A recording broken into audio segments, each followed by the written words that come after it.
Welcome to the One Minute Apologist. We interview the world's leading apologists to provide credible answers to curious questions. Did Jesus claim to be the Son of God? I would argue that you can make a good historical argument that Jesus actually did claim to be the divine special Son of God. For example, in Matthew 11:27 and Luke 10:22, Jesus says, "No one knows the Son except the Father, and no one knows the Father except the Son, and those to whom the Son wills or chooses to reveal him."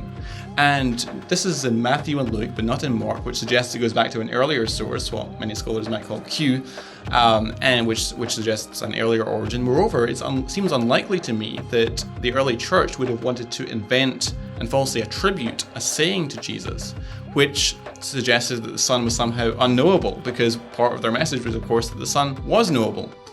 So it seems an unlikely invention.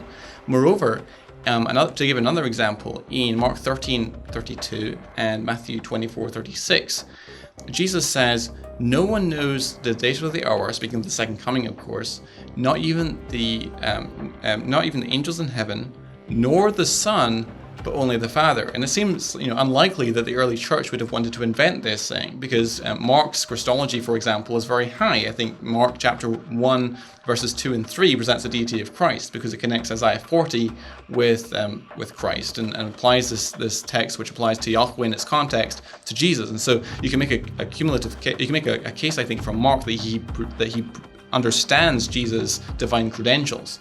And so in light of Mark's high Christology, it seems unlikely that he would have invented this saying. And there's actually a textual variant in both those cases in Matthew and Mark, where the phrase "nor the Son" is omitted, and it's far easier to understand why someone would want to take that saying out rather than a scribe having inserted it at a later date.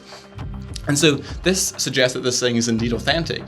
And if it's indeed authentic, then what does it suggest? It suggests that in Jesus' self-understanding, he portrays himself as the unique, special Son of God. He creates this ascending hierarchy from man to the angels, to the Son, to the Father, a scale on which, or a hierarchy on which Jesus portrays himself as superior to every human and angelic being. So I think you can make a good historical case for the divine self-understanding of Jesus from those and other texts.